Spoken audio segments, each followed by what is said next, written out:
New tonight, voters in Erie took a stand against oil and gas during elections last night, despite tens of thousands of dollars from outside groups to influence the election.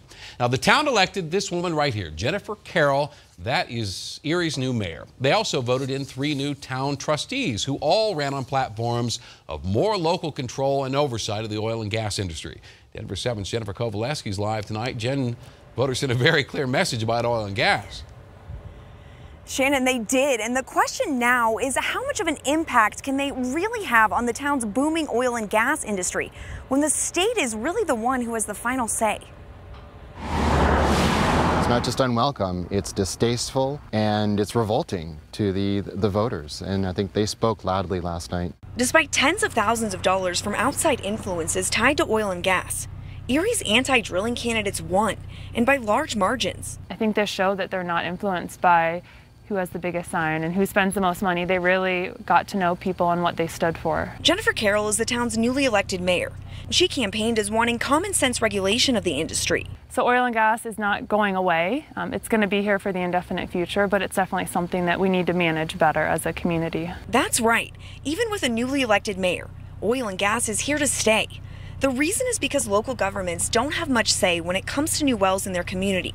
That job is left up to the state, or COGCC, who approves new drilling permits. Carroll believes they can still have an impact. I think we have the right people to come up with some creative solutions. Poised to really represent the will of the people of Erie and not the will of these corporations. Christiane von Woudenberg's journey to a newly elected town trustee started last summer, when this fracking site showed up in his backyard. That instilled in me a sense of anger and passion. Which turned him into an activist and founder of a group called the Erie Protectors.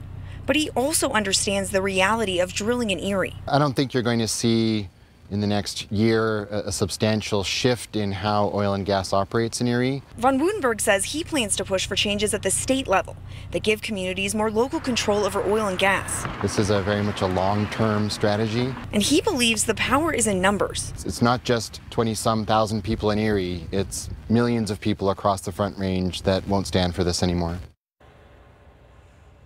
Now, there is also no denying the huge economic impact that the oil and gas industry has here in Erie. Carroll tells me that on average, the town is bringing in about $500,000 each year in revenue from the industry.